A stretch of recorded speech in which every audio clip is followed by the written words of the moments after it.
And why? A very warm welcome to you, sir.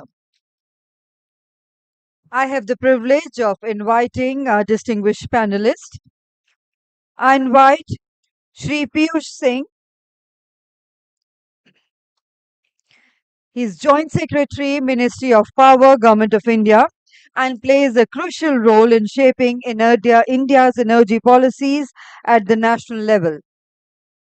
As a Joint Secretary in the Ministry of Power, he has been instrumental in driving initiatives aimed at ensuring reliable, affordable, and sustainable power to the country.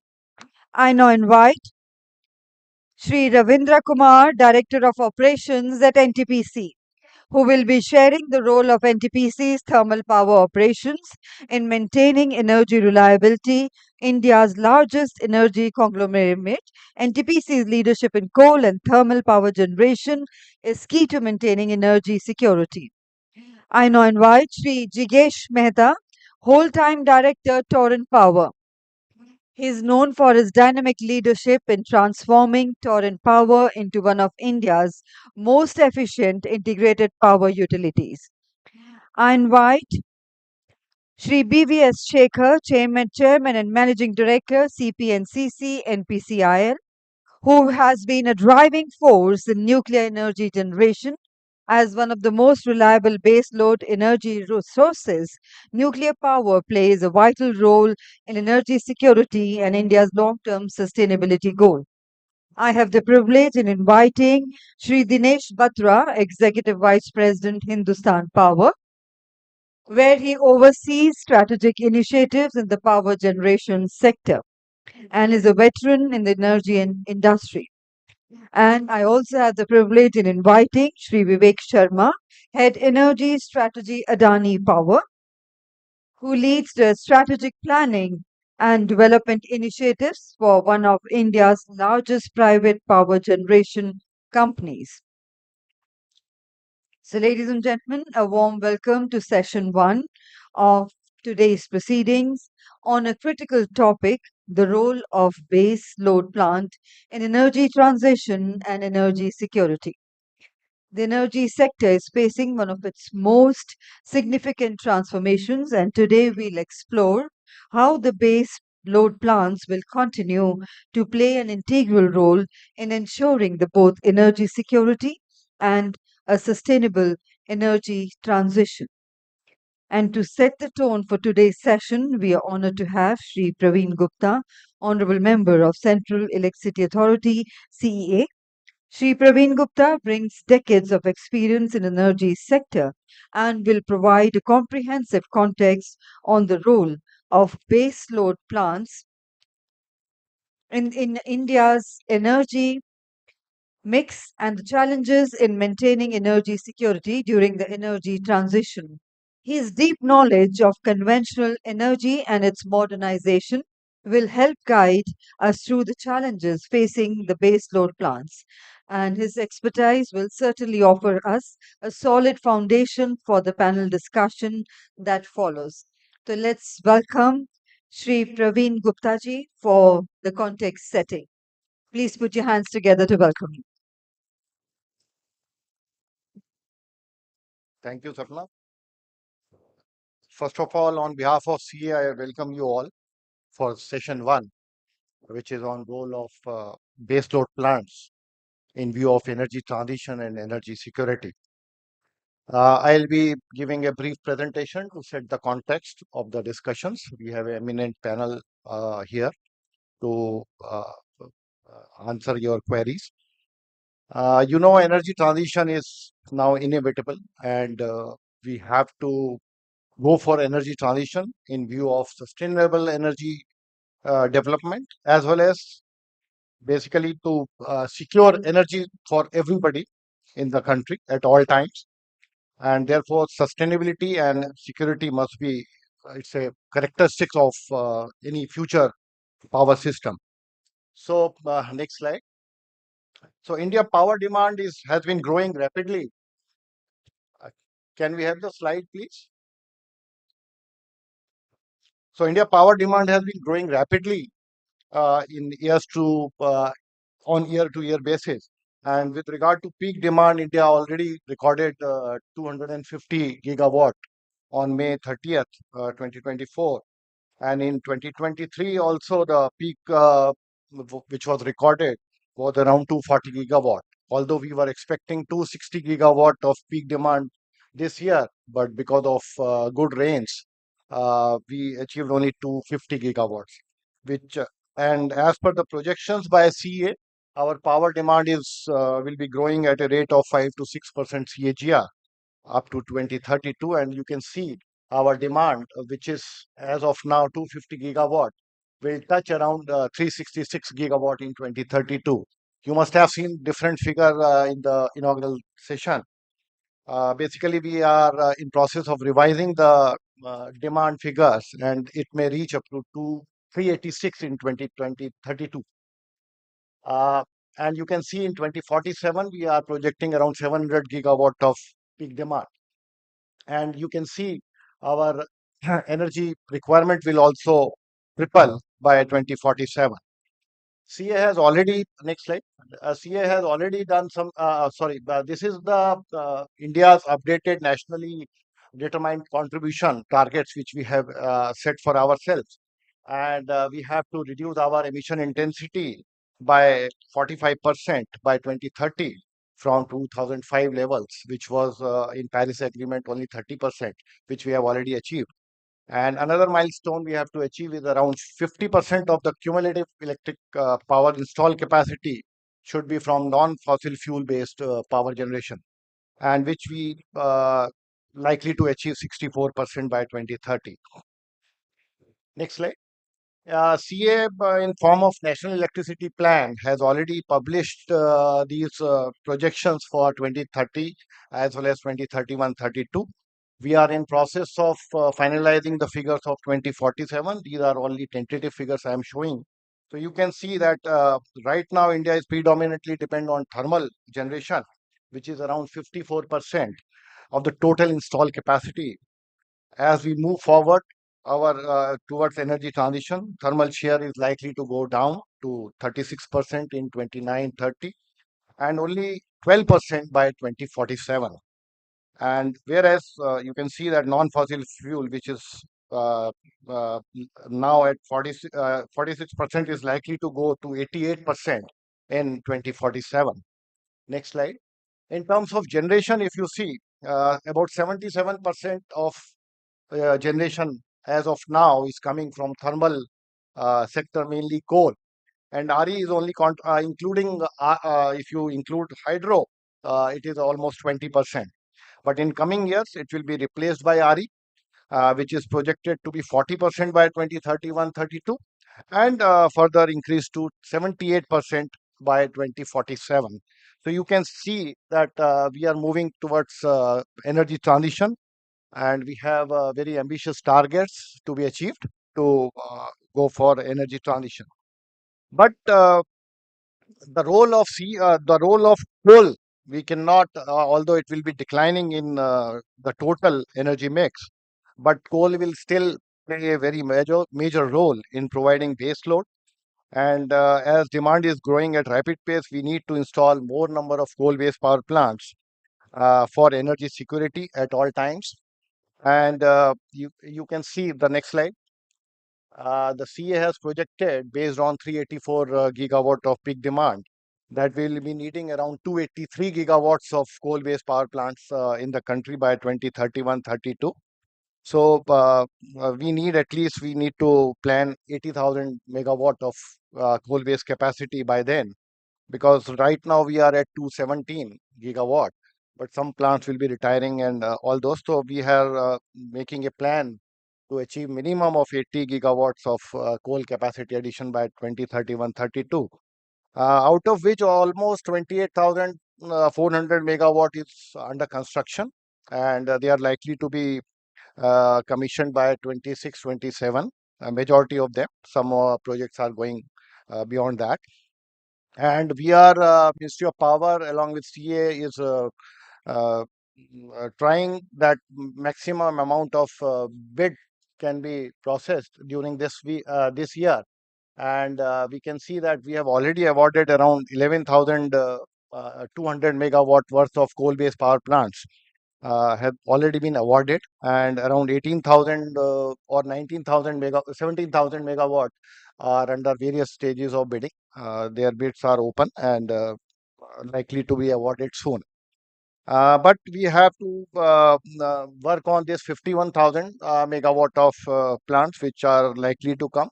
We are almost monitoring on monthly basis the progress of these plants so that we are able to achieve 283 gigawatt target of coal-based plant by 2031-32. Only point I want to make here is that we are only going for supercritical and ultra supercritical projects, and we are already having 100 units of supercritical in the country.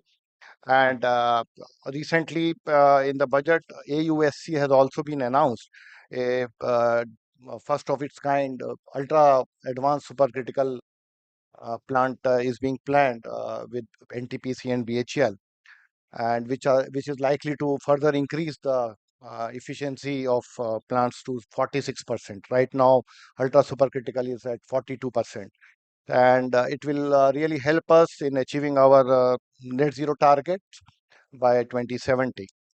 Similarly, for nuclear is also providing baseload to our system. And although we are having right now we are having only 8100 megawatt of nuclear capacity in the system, but as told by Secretary Power in the morning session, we need around 19,860 megawatt of nuclear capacity, and almost 8,700 megawatt of capacity is under construction, and almost 7,000 megawatt of worth of projects, 700 megawatt, what he was talking in the morning, are already in principle approved, and they are in advanced stage of planning. But with this huge capacity addition of RE sources, we are which is going to be around 52% in 3032. Power grids have to adopt for variable and intermittent nature associated with variable RE. And we can see from the next graph, please, next slide.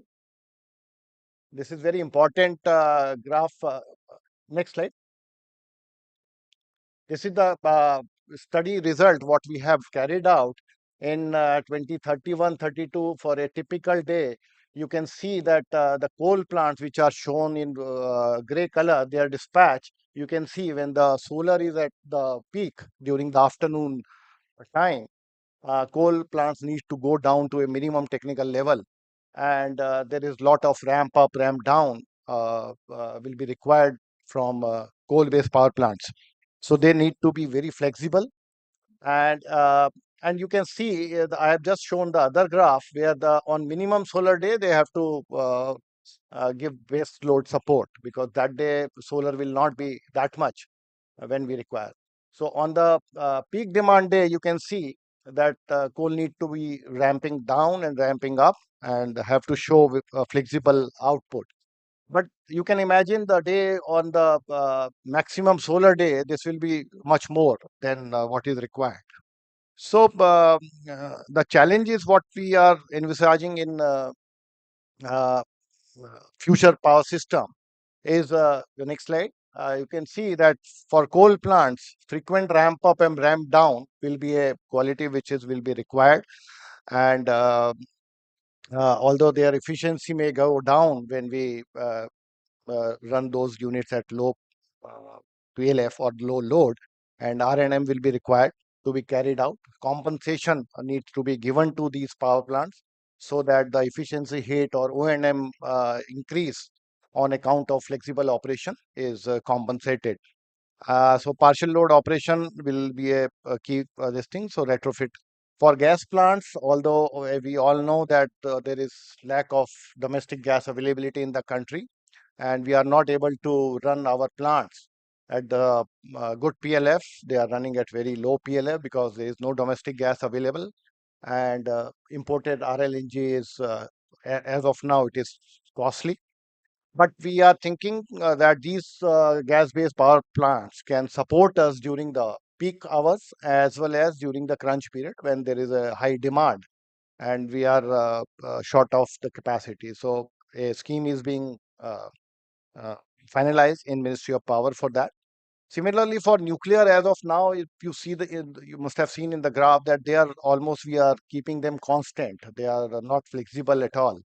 So we will like to hear from our colleague from NPCIL that how, if best, we can operate them in flexible mode so that they can also support the absorption of maximum RE in the system. Next slide.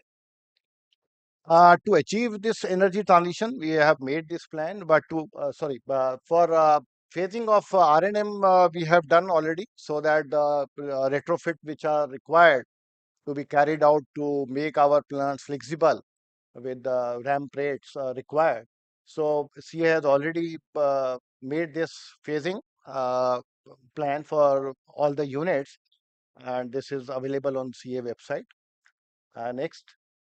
Similarly, for minimum technical, CA has already brought out a regulation wherein we have mandated that all the coal-based power plant need to show 55% of minimum technical load by uh, last year, January 2024, and gradually they have to show 40% as for that also we have made this phasing plan, and we have made this selection based on the criteria of unit age, what is the design criteria, and how important is for them to go for flexible operation based on their RE intensive states like. So that is also available, and we are almost 70-75% units have already committed that they are able to achieve 55% of minimum technical load. There are few states which are lacking behind, and CA is continuously monitoring and hand-holding them to achieve these targets. Next. Uh, to achieve this energy transition, we have to include all the states. We need their support so that we can achieve the energy transition which is required. And for that, resource adequacy studies have already been carried out by CEA for all the states, wherein we are giving them support in terms of how much capacity is required, and most important is how much coal capacity, how much RE capacity. Source wise, we have identified, and different years up to 2031, 32. We are now revising those to 32, 33, and then it's a rolling plan. As you can see, it's a 10 years rolling plan. Every year we carry out and we modify our planning requirements.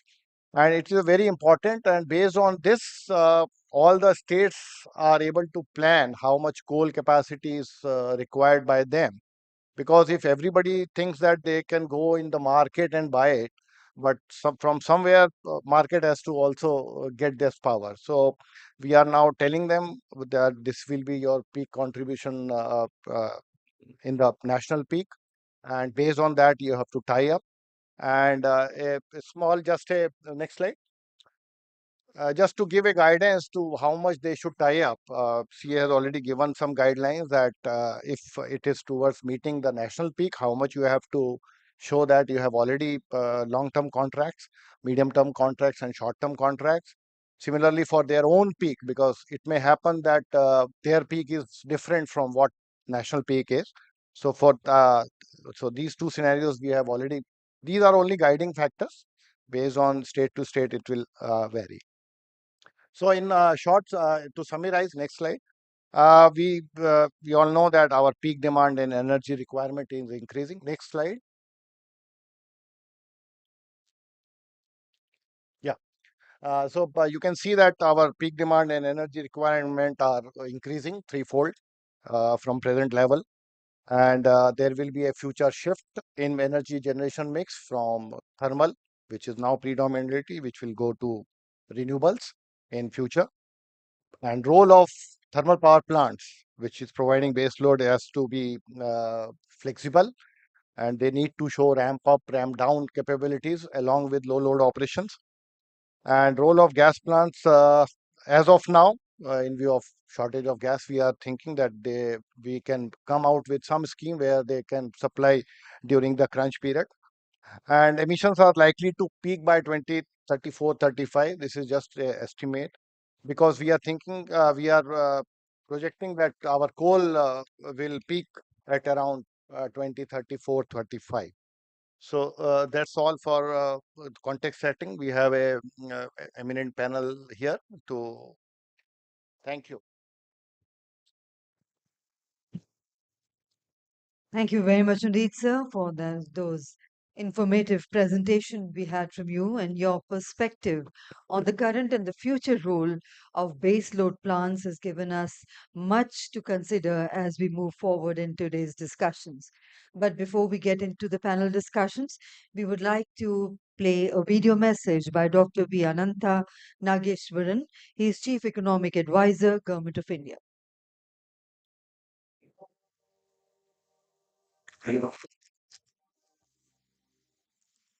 I extend my heartfelt congratulations to the Central Electricity Authority on this momentous occasion of its Golden Jubilee.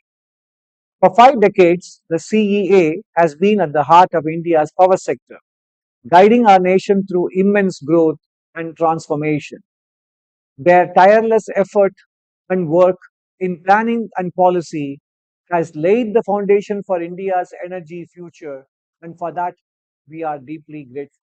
As we look ahead, the challenges in India's energy transition are significant. Achieving our Panchamrit goals by 2047, including reducing carbon emissions and increasing the share of non fossil fuels, requires a fundamental shift in our energy landscape. Obstacles such as the integration of large scale renewables into the power grid must be addressed with innovative solutions. One, our push towards energy independence also demands robust policies that encourage investment, technology transfer, and energy security. But the transition isn't just about infrastructure. Skilling, research, and development will play critical roles in ensuring that we have the talent and technologies needed to accelerate this transformation. Collaboration, both domestic and international, will be key in exchanging best practices, funding clean energy initiatives, and building resilient grids. As we celebrate the Central Electricity Authority's 5 decades of achievements, let us also commit to the collective effort required for a sustainable, energy independent India by 2047. Congratulations again, and may the CEA continue to lead us towards a sustainably brighter and cleaner future. Thank you, Dr. Nageshwaran, for that wonderful message. And ladies and gentlemen, we are privileged to have a distinguished panel of leaders from across the energy sector, each with a unique perspective.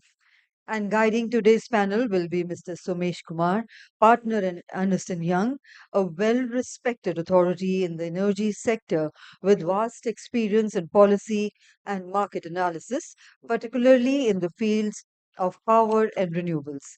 Mr. Kumar has successfully advised numerous government and private sector entities on the energy transition strategies.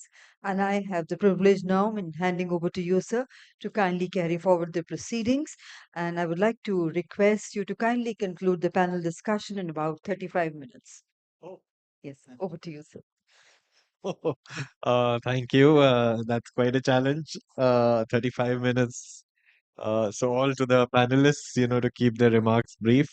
Anyway, very good afternoon, ladies and gentlemen. It's a privilege to have you with us for this session. And, as you can see, we have a very, very eminent, distinguished panel, a very well-rounded panel. We have the policymakers, we have largest generation companies in thermal, nuclear, in the public sector, and we have a great representation from the private sector generators as well. So I think this is going to be an interesting session. 35 minutes seems a little less, but let's give it a shot. Thank you, Praveen ji, for setting the context so well. We all talk about energy transition. We all talk about moving away from coal, gas, thermal. But we clearly saw that and we know that thermal is not going away. I think that is the message which I get from Praveenji's presentation.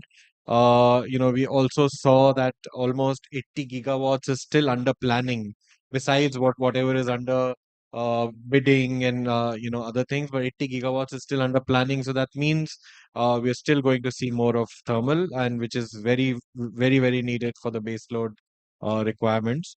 So let me just start quickly, given the paucity of time, and I would, request everybody to be as brief as possible, yet deliver your messages. So starting with Shri Piyush Singh ji, Joint Secretary, Ministry of Power. So in your perspective, what do you see as the long-term vision for the base load plants? What is, I mean, ministry's perspective on the base load plants, and how do you see your policy initiatives shaping up around that? Thank you for the question. Well, what is presented by Member Thermal, it is very clear that coal-based power is not going anywhere very soon. And as far as ministry is concerned, we are not only prioritizing energy transition, but at the same time, we are also prioritizing energy security, that is electrical energy security for the country, going ahead with energy transition. And that is the reason we have focused on adding 80 gigawatt of capacity. And out of 80 gigawatt, already around 28 gigawatt is under construction. And balance, we are focusing very hard, in a very focused manner, that remaining capacity is also awarded in next 1 year time. So that by 29-30, we will be in a position to achieve almost close to whatever we have planned right now. Now, whatever capacity we are adding, plus whatever capacity we have, as far as base load is concerned, and as very clearly uh, presented in the presented by Member Thermal, this capacity has to be trained to take care of the flexible requirements. So whatever capacity currently we have of around 217 gigawatt, already we have a phasing plan. We have a plan to train the existing capacity to have more and more flexibility in their operations. And whatever capacity which is coming up, that also we are focusing that that should also support the renewable energy, so that that renewable energy which is coming into the grid should not destabilize the grid. And at the same time, this capacity should support it in such a manner that ultimately the stable operations are ensured with electrical energy security for the consumers. So in that case, I feel that not only coal-based plants, but also our gas-based plants. Although we have not envisaged any new addition in gas-based capacity, but whatever we have, we want to preserve it and run it, so that they also play a very important role in this support to flexible generation, along with nuclear generation, which is currently not flexible, but hopefully as we move forward, that will also provide flexible support. So going ahead, ministry also envisions that we have a capacity to meet the requirements of the consumers of the country, and at the same time meeting our energy security goals, meeting our emission goals, that is also prioritized at the same time. That is the vision with which ministry is going ahead. Thank you. Thank you, sir. Thank you for sticking to time. Moving over to Shri Ravindra Kumar ji, Director Operations, NTPC. So from NTPC's perspective, if we were to look at, some of the resources which developers are looking at to address the growing demand, what are the constraints that developers are facing to meet the grid requirements? Namaskar, good morning. It's very relevant. So I thank NTPC management and earlier leadership, which has changed its name from National Thermal Power Corporation to NTPC Limited. So they envisaged already much before that renewal is going to be a solution for the next coming decades. And so they have changed. Now coming to the demand, as we have seen from the various graphs from CA, that the most uh, thing which is going to happen in the thermal power plant, others will grow. We have also growing, but our production is reducing. So what happens when the production reduces? We are having more flexibility in our system, and unfortunately, right now only thermal and gas plants are having a flexible operation. Others are must run. So we are taking all the resources, you can say all the pain for the flexibility of operation. We have seen a number of failures, and we have analyzed this with respect to the earlier, uh, you can say, overseas uh, experience. They are having more failures in various equipments like turbine, generator, etc. So we are also in the same platform. We are also reducing. We are also getting gain from that. But some of the plants which can be flexible and some of the plants which cannot be flexible, like super thermal power plant, all plants are having a very unique feature which can be flexible up to limit. That is 55% what we have decided as of now. The other plants, which is subcritical plants, which is also having a which can go further down, but again our coal is a constraint, so we are facing the same type of flexibility constraint. So this has to be taken care while formulating the any plan for that. Regarding demand meeting by NTPC, we are adding more renewable energy, more storage, more demand side management, more, and you can say a number of hydrogen plant also we are working. But the plan which is having 2041 and 42, what we have seen in 2047, there will be a lot of RE addition will be there. There will be a lot of pressure on the grid. So that has to be taken care. So grid has to be intelligent. Grid has to be absorbent of that much capacity. So it should not be a constraint. But as far as thermal is, yes, yes, there is a problem of flexibility, and it has to be addressed concurrently along with the RE system. So that is my view on the new addition plants, and some of the uh, s- uh, demand side, some of the you can say developer side.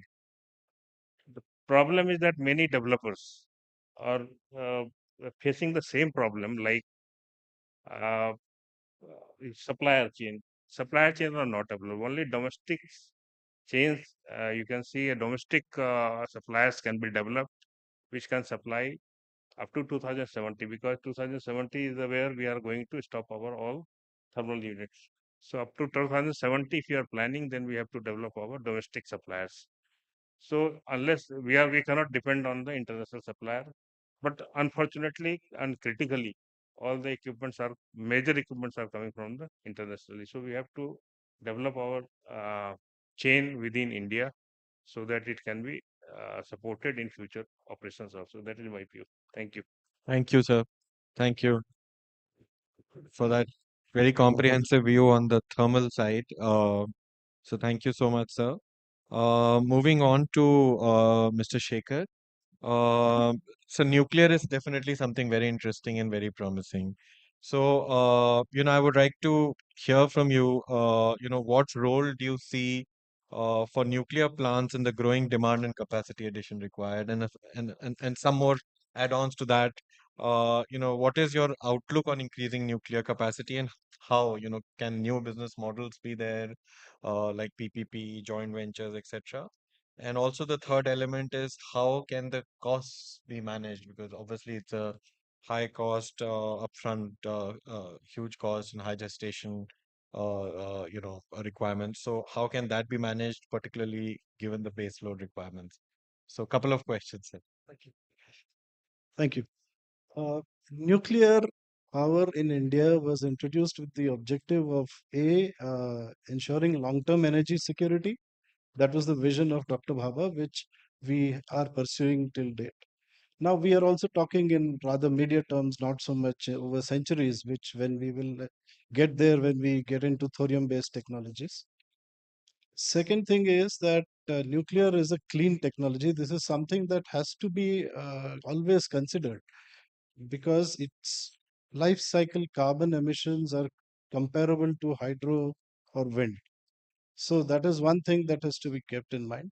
So we have a nuclear role will be, of course, in adding capacity and providing clean energy, and also in the energy transition, clean energy transition, which we have aimed by 2070 to get net zero.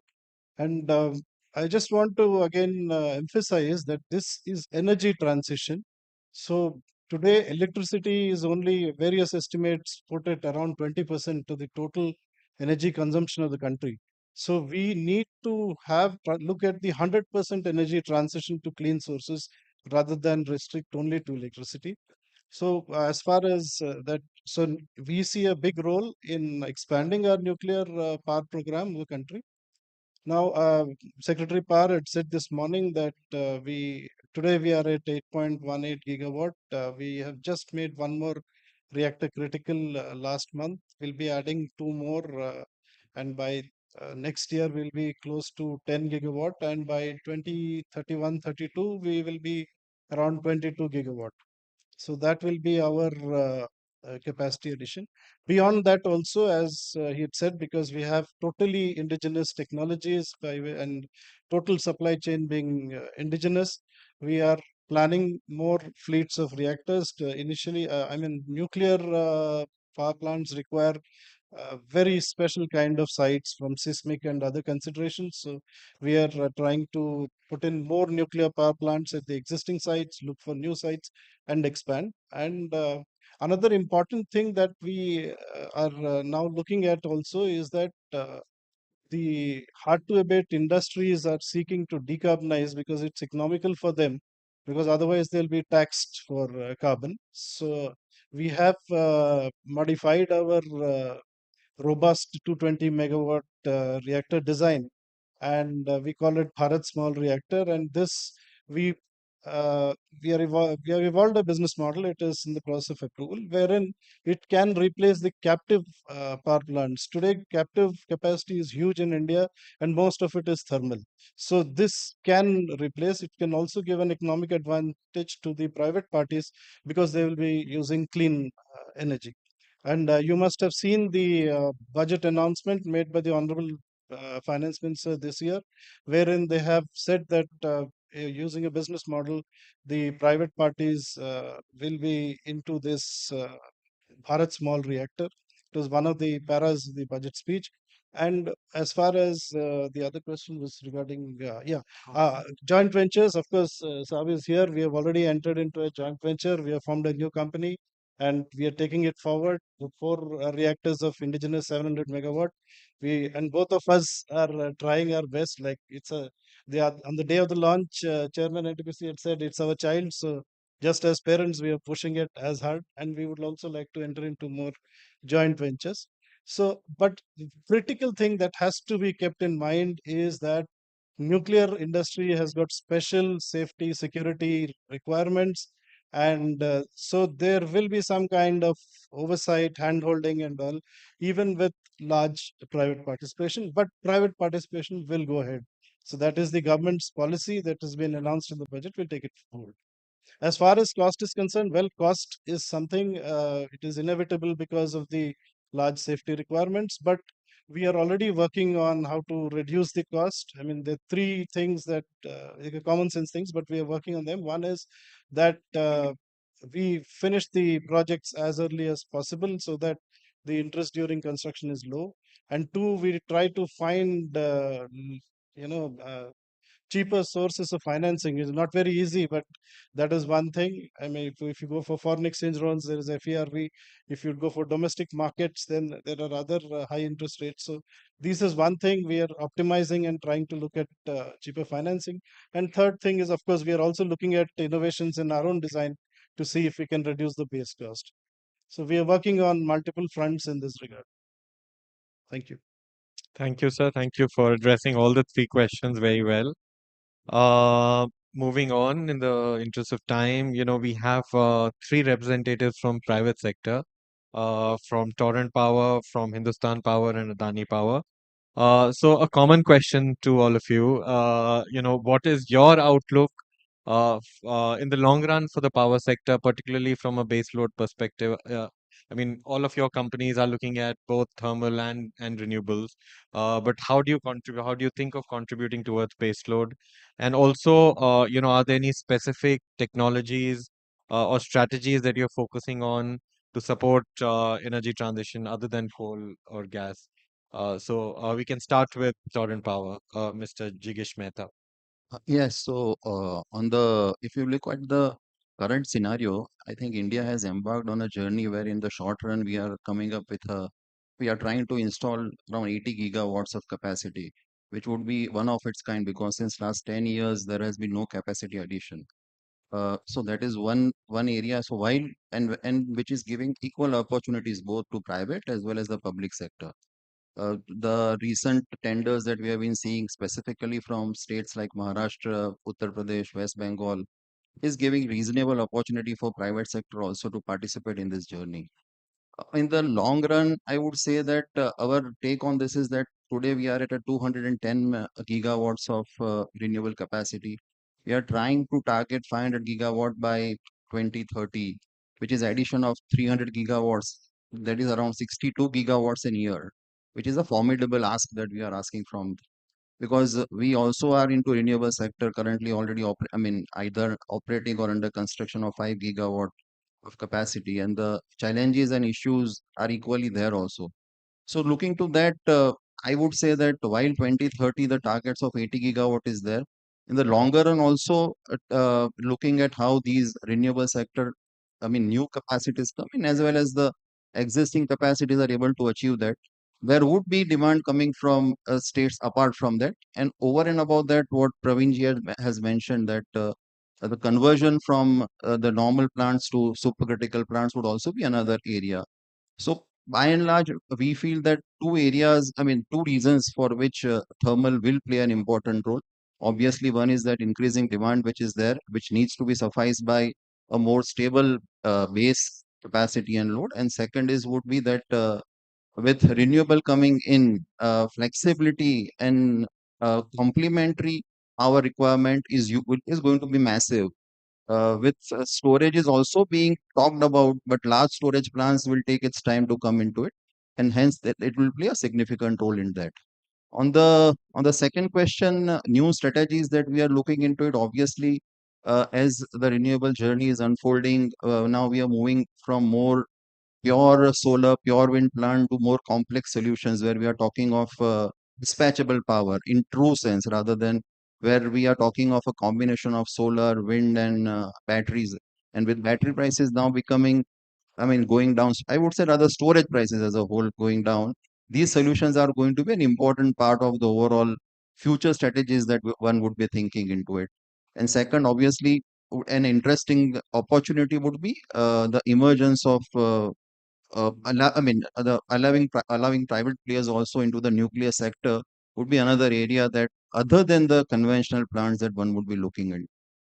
On the gas side, but we currently operate around 2.7 gigawatt of gas-based capacities, which are very much ready to dispatch. And what Sir has rightly mentioned that gas will play an important role in the shorter term, like 4 to 5 years, when till the new capacities and storage start coming into the market. We see that 2620, like as mentioned correctly, that the domestic gas currently is a constraint. Imported gas is costly, but 26, 27 onwards, we see that there's going to be a glut in the market, international market on the gas side, which will bring down rates to moderate levels. So that also would be another interesting opportunity to look at it other than the traditional coal-based plant. Thank you, Mr. Mehta. Um, Mr. Batra. Uh, thanks, Umesh. Um, we are also expanding our capacity by 100%. But there are two challenges that we see while doing it. The first is the financial health of the state discoms hasn't improved. What we heard in the morning, almost 5 lakh crores of losses and 6 lakh crores of debt. That's where we stand. That's where our consumers stand.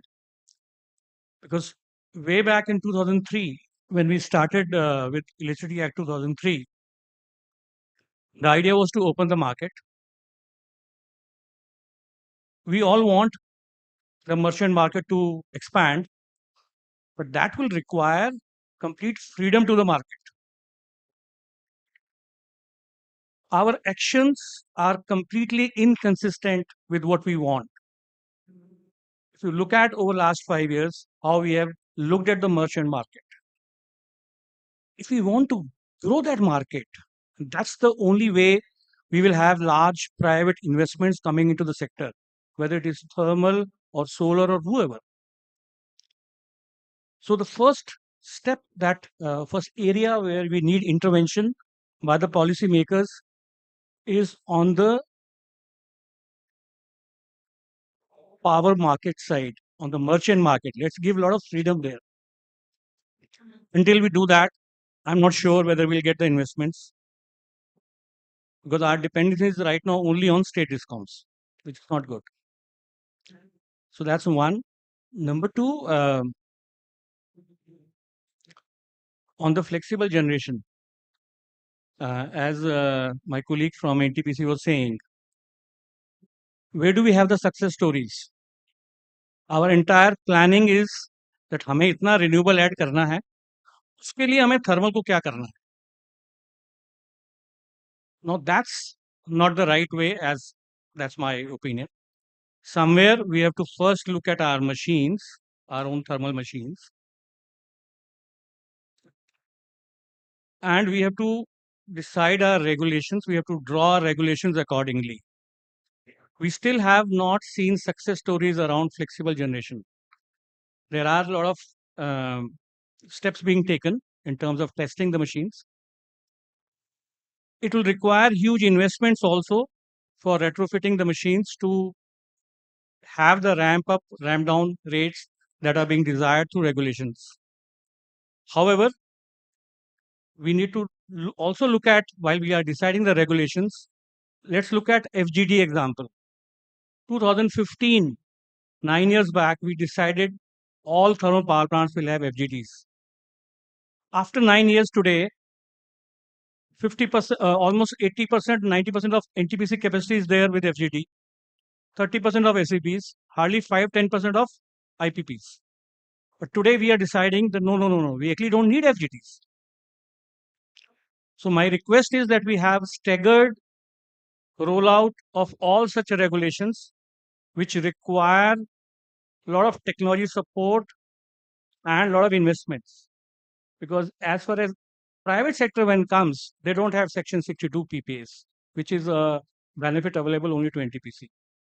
So these are two areas I'm requesting that our policymakers look at while you're encouraging the investments from the private sector. Thanks. Thank you. Thank you, Mr. Batra. Vivek? Mm, I thought most of the points have been discussed. Just want to highlight uh, uh, differently that one, we are sitting at a per capita which is quite low as compared to many other countries in the world, including China. China is like almost 2.5, 3 times, and same is reflected on the electricity energy consumption side. Last few years, initially post-COVID, people mentioned that it's a pent-up demand. Suddenly there is a surge. No, that's not true now. There is actually real demand growth of 8 odd percent last 2 years, largely driven by urbanization, which is still at not even 30% at the not rather less than that at the country level.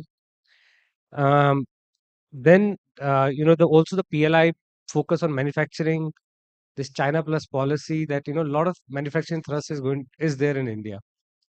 Last joker in the pack is the data center IT tech demand, which even US never expected will happen. Considering that, the fact is that even CA is now revising, they mentioned that they are going to revise upward the demand. I think there's no way India as a country will not look at all possible energy resources, be it that thermal, be it that solar, renewable, or for that matter, nuclear. Um, and as from the Adani perspective, we are one of the largest IPP with 15 odd gigawatt, plan to be 30 gigawatt by 2030. RE side, again, we are around 12 gigawatt, should be 45 gigawatt by 30. Um, as I said, that if the country has to grow, the power sector has to, have to step ahead than others. But this is more, in terms of why everything is required, and I don't see that there is an ample investment opportunity on the RE side so that we were able to meet our 500 gigawatt goal. Um, yes, they are constrained, and therefore, thermal will also play a critical role while we focusing on RE itself. I think the panelists mentioned that we are just adding 15 or 16 gigawatt in a year on the RE side as compared to 40 to 45 gigawatt requirement to meet 500 gigawatt. So the RE itself is constrained in terms of growth. Add to that is the transmission, which is going to be today we are not talking much on transmission, but believe me, once ISTS thing is gone, then we have to really compare RE-RATC without ISTS waiver with thermal. That will be I think, the reflection point when the decision will start ticking in. Today, we are talking for RE-RATs, we are saying batteries costs are coming down, but frankly, you can't meet a base load requirement still because solar few days will not be there, wind will not blow. You can't plan your process industry based on that. These are all facts we need to live with. Therefore, I would, from our perspective, is very aligned that we think all kind of sources are required. We need to have energy security. India has coal. Till it has coal, it will have energy security to that extent. We are not, dependent on a geopolitical scenario where we get the cut down on our supply chain or other issues which are going to face. China plus issue or China having technology is an issue also in RE supply chain. It's also an issue in terms of transmission. Today we are talking of HVDC line to bring RE power to the demand centers, which has a huge cost. We are incurring that cost, rightly so, for promoting RE, but that HVDC line supply chain is not with us. So that's going to be a constraint, and therefore there could be a potential delay. So we in fact look at that if we desperately start putting things also, we will be demand supply constraint. If the demand grows this percent, the 8 odd percent, I doubt that our capacities will be able to catch up that kind of a requirement, both on thermal side, RE side, storage side, pump storage side also. Even though there are, the targets are there, numbers are there, we are actually right now lagging behind in all of them. So therefore, there is a renowned view that, let's add thermal quickly because at least we know how to do it and slightly better organized in terms of land and transmission, overall per unit cost comes down. So I think this all has to be kept in mind for this country from energy security perspective, also from the perspective that the cost to consumer to discom has to cannot go beyond a point high. Battery with RE and ISTS without IST waiver will cost something which need to be seen whether it is consumers in India with the kind of discom health they just been discussed will be able to accept it. Then you can compare equally with thermal. So that's I think. Yeah. Thank you, Vivek. Very interesting perspective. Uh, Moving on, Piyush, I would like to come back to you again with a question relating to resource adequacy. So ministry, of course, has been at the forefront of resource adequacy regulations for states. The regulations are in place in most of the states. So how do we ensure now, or how do you look at ensuring that states have adequate resources for meeting India's base load requirements and facilitating a smooth energy transition? Well, thank you. Regarding resource adequacy, Ministry identified its importance, and as per the regulations issued, we are pursuing very vigorously with all the states. Central Electricity Authority has actually helped in preparation of these RA plans, and now I think all the states are on board and they have prepared their RA plans. Now we are in the process of pursuing with the states to ensure that these plans are approved by their respective regulatory commissions. Now, at the same time, all these plans have inputs for required for thermal, inputs required for hydro. As far as thermal side is concerned, coal side is concerned, we wrote to all the states that they should immediately raise their demands for getting coal from meeting their that is getting coal under Shakti B4 from Ministry of Coal, and we will be supporting them. So many of the states have actually submitted their demand. And after submission of their demands, now most of these states are actually going ahead with their bids for setting up of their capacities. either setting up their capacities or procuring these capacities as per their resource adequacy plans. So states are actually being pursued, and they have also started responding to the requirements of their resource adequacy plans. And we keep on pursue, we keep on, we plan to continue with the same persuasion in the coming days, whenever there will be a meeting with honorable power ministers of the states. We will again raise this issue. We will again take up where the states stand as far their plans are concerned and what planning they have been doing. And we keep on, we also take up these issues separately, respectively, with their concerned principal secretaries also. And from our side, ministry side, we will continue to pursue these goals, and we will ensure that all these plans are implemented in the way they are being envisaged. Further, we have also decided that these plans should be a rolling plans. Although the plans are prepared for 10 years, but again, every year these plans have to be updated. So we are also focusing, and the CA is also focusing, that these plans should be updated every year. They should not be the case that once the plans are prepared, it should not be updated or revised in the subsequent years. So that is the approach ministry is taking, and we hope that with this approach, all these plans will be actually materialized in the way they are being prepared. Thank you. Thank you, sir. I think it's very important that these plans are materialized and states take them up. Thank you. Moving on to Ravindra ji. Once again, my question will be around RNM because I think NTPC is at the forefront of that. I mean, you've already undertaken extensive renovation and modernization. So can you share some insights as to how RNM projects can extend the life of coal-based plants and also increase the efficiency? What has been your experience? Thank you. RNM is generally seen as a life improvement. Basically, what happens to the power plant particularly when we operate for a long-term flexible operation or like that, there is a deep deterioration in the life of the plant and as well as efficiency of the plant. Further, the plant which is getting very old is having old technology that needs to be improvement. So this can be very well addressed with the latest technology. What happens when we see the RLA for the renovation or modernization? First, we do RLA study, and RLA study we generally perform in two ways. One, which is high temperature region, that is called creep and fatigue, and the low temperature region we are calling corrosion and erosion. Erosion, in fact, happens in both the way. So to achieve the objective of life enhancement as well as for efficiency improvement, we first do RLA. During design stage, we notice wherever the technology improvement has been done, uh, that we implement it. Like recently, we have done RLA of turbine in Ramagundam, which has given a very good efficiency improvement of more than 100 kilocalorie. Similarly, we are doing for the Vindhyachal, and more we will do for Pahalgaon, etc. All the projects which is having a old technology, Russian technology. Similarly, some of the technology uh, which is not very old, but we are modifying with the latest turbine, we can say.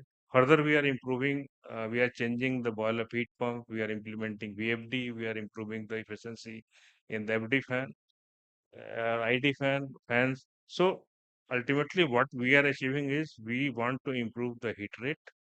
The objective is the APC reduction is our objective, and life enhancement like that. If you can see the Singrauli, we are running for the last 40 years, and it is not a one-time job actually. It is a concurrent job. Everything you have to. We are having a long-term plan. We are having a medium-term plan, short-term plan.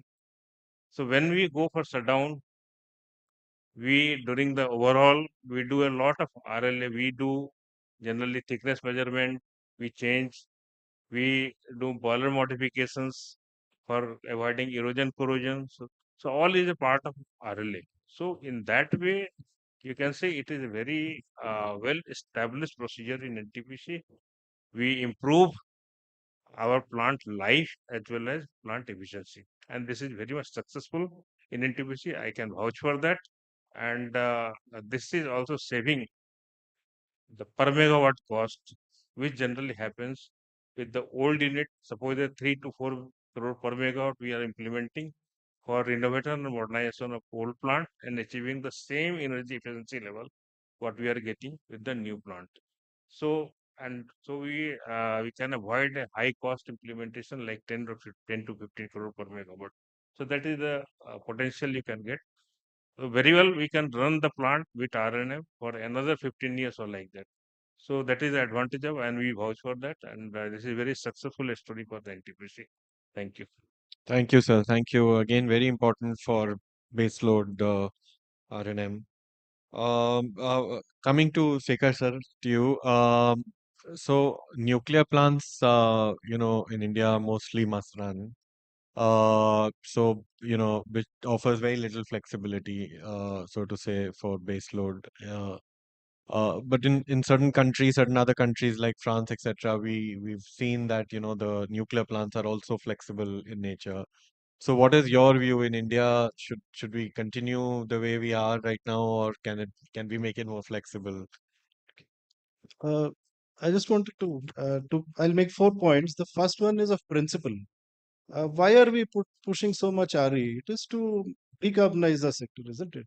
And nuclear is as clean, as I said, as hydro or wind. So do we need to flex? Number one. Number two, as Ravindra Kumar Saab had already said, that flexing induces huge stresses and penalties on the process equipment. But in nuclear, in addition to process equipment, it will also put a lot of stress on the fuel performance. Fuel is very valuable, nuclear fuel is very valuable, and also on the control systems performance. So it will impose a huge financial penalty, which and also on the we have limited resource of fuel. So that is one thing. The second point. The third point is that our indigenous reactors, which we have built, we use natural uranium, which has got very low reactivity. So we cannot really ramp up from 20 to 80% power in a span of 1 hour. That is simply not possible. In France and all, in fact, globally also, most of the other places, leave aside France and Germany, where they had some reactors which can flex to some extent. Uh, there is also, if you show, as Gupta Sahab showed, the duck curve. So France has 75 to 80% of nuclear power. So there is only way anything if you want to induce, only thing you have to ram down is nuclear. So it is not a good idea, in our opinion, that we should operate nuclear power plants in flexible mode, both from economic considerations and also from prudent utilization and ensuring that there is no suboptimal utilization of the fuel. But there is another option which we can think of if we feel that, particularly over a period of time looking ahead, if we have, large nuclear capacity, which is higher than the residual load curve of the this one, we can actually couple it perhaps with an electrolyzer or with a storage system, and so the plant continues to operate optimally, but there is de facto flexing by as far as electricity generation is concerned. So this could be thought of, but the present designs, at least those which we are setting up to 32 and beyond, don't have option of flexing. And there is also another big push these days on the small modular reactors. The designs are evolving. So we can bring in some kind of flexibility with small modular reactors, wherein, because there the scale is the numbers. So if you have 20 small reactors, maybe you operate 8, and such kind of mechanisms have to be worked out. But the basic designs are not today suitable for flexible operation. Thank you. Thank you, sir. Thank you. Um, and again, one common question to the my private sector panelists. So, what more do you think can be done by the private sector to offer flexible generation in the sector? And what more can you see in terms of policies, or what would you want from government in terms of policy support, etc., for enabling baseload generation, etc.? So, any one of you, start with Mr. Mehta. So I'll just quickly on the flexible generation. I think because we operate a large capacity of gas-based plants, we are able to do a lot of, we are able to bring a lot of flexibility into the grid. Like recently during the crunch period, we were able to operate our plants from the technical minimum to the highest capacities, and we have ramp up rates of around 13 to 15 megawatt a minute, which probably are the best in the country. So that way, I think we are quite well off. On the thermal side, yes, on the coal side, ramp up rates are going to be a challenge. And as rightly mentioned by our NTPC colleague, that they have their own issues also with that. So that considering that, I think ministry is also working on that, and I mean acknowledging the importance of gas-based plants also to be preserved in the system, and they have been coming up with policies. On the policy side, I would say that one of the important factor would be a clarity and stability on the on the regulatory side specifically. Like we saw the example of PPS getting cancelled in Andhra Pradesh and the chaos that happened after that, which is still ongoing. So I think that is going to be one of the important, though it was one of the event, but I think going forward there needs to be some clarity as far as and stability as far as regulations are concerned, because a lot of regulations being brought in very quickly brings in some sort of a I mean say instability for the private sector to bring in large investments. Currently again we are seeing a frenzy from all the states for putting up thermal plants where private sector is again participating in that, but that tomorrow again coal linkages and all are available. However, those challenges would be there, because in the past also we have seen that how these frenzies have then got converted into multiple issues, specifically when Adani and Tata's put up large plants based on such commitments. So that is one of them. Second one obviously would be that what my NTPC colleague has mentioned, that for such large capacities to come in, currently the thermal, I mean, if we look at it, there is only BHEL is the only credible supplier in the market which is there, and also it is heavily loaded already with the orders and overburdened. So we don't have credible alternatives also for the basic equipments which are required for the thermal plants, which is going to be a major challenge. L&T and Toshiba and all, we are talking with them, but however we see that it will take some time, and for that I mean, the current time frames of 2030 are really going to be challenged to achieve some of these. And the third would be obviously the transmission networks coming into the grid. I think these are three important factors that I would say that on the policy side, one will really have to look into it. Dinesh. Thank you, Mr. Any additional points, Mr. Uh, Bhatt? no, I just want to. Um I think we have covered most of the issues.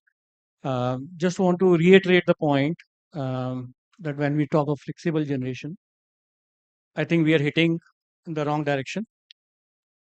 We have to reverse the pyramid. We have put a cart before the horse by planning around renewables.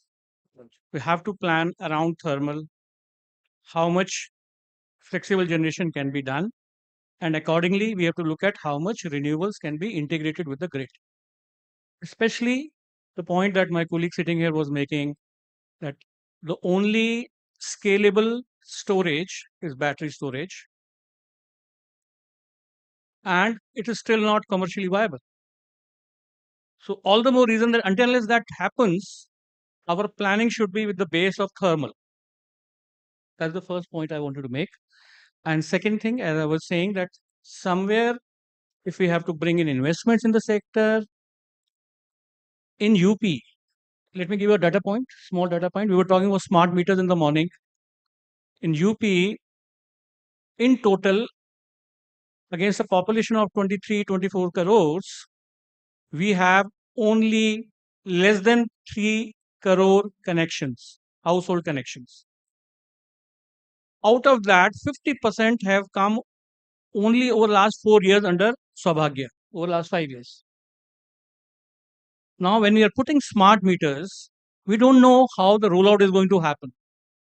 So it's important that we work on making success of smart metering program, A, and B, we make a robust power market if we have to bring investments, because otherwise, I agree with Vivek that we will always be chasing supply. We will find it a big challenge to ensure grid security because a large population, our per capita is still very low. So that's it. Okay. Thank you. Thank you. Thank you. So I think there are no more questions from my side, but do we have time? Is there a session going on in the adjacent session going on? So Have another session also post lunch. okay, so we have to wrap up. So I'm sorry, the time is up, so there are no questions from audience, but all of us are available for lunch, and any questions can be asked outside. So I would hand it over back to you, ma'am. Thank you very much indeed, sir, and extremely sorry.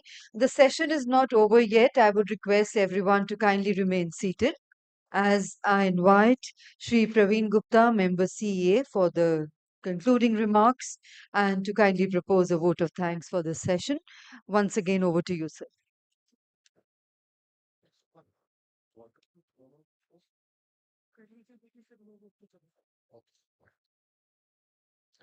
Thank you. Distinguished guests, esteemed panelists, and valued participants, we have had a very insightful and engaging panel discussion, although time was very limited. But we are available during lunch time, and I request if you have any doubt, you can contact us today or anytime.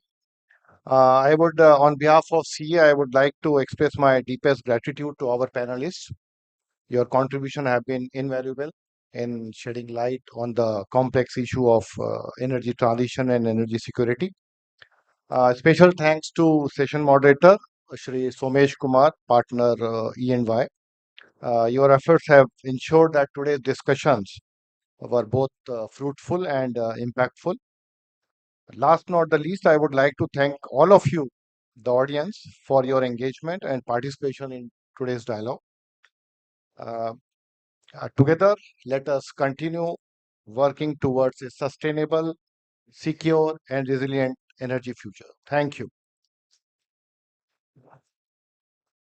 Thank you, sir. I would request Sri Praveen Gupta ji to kindly do the honors of presenting mementos as a token of gratitude and appreciation. We begin with our session moderator, Sri Somesh Kumar, partner E&Y. Thank you very much indeed, sir, for wonderfully moderating this session. And thank you, sir, for closing it in time. We have a very tight schedule. But, ladies and gentlemen, all our participants, you are free to ask your questions during the breaks. We present to our eminent panelist, Sri Piyush Singh, Joint Secretary, Ministry of Power, Government of India. Thank you very much indeed, sir, for sparing your time and being here with us. We present to Sri Ravindra Kumar, Director Operations, NTPC. We thank you, sir, for all those valuable inputs we had from you during the session. We present to Sri Jigesh Mehta, Whole-Time Director, Torrent Power. Thank you very much indeed, sir. We present to Sri BVS Sekar, Executive Director, CPNCC NPCIL. Thank you, sir. We present to Sri Dinesh Batra, Executive Vice President, Hindustan Power.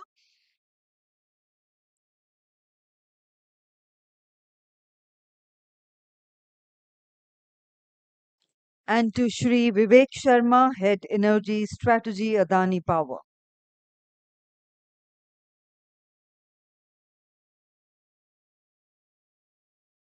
I would thank Sri Praveen Gupta ji for doing the honors and would invite on stage Mr. Arpan Gupta from FICCI to kindly do the honors of presenting a token of gratitude and appreciation, a memento to Sri Praveen Gupta ji, member CA. And may I request for a group photograph before we close the proceedings of the session? Mr. Arpan Gupta, may I request you to kindly join the panel for the group photograph, please? And ladies and gentlemen, let's once again put our hands together to thank all our distinguished panelists. We will now be breaking for lunch, and the next session, which is session 3, will commence at 2:30 in this hall. Once again, ladies and gentlemen, session 3 will be conducted in this very hall.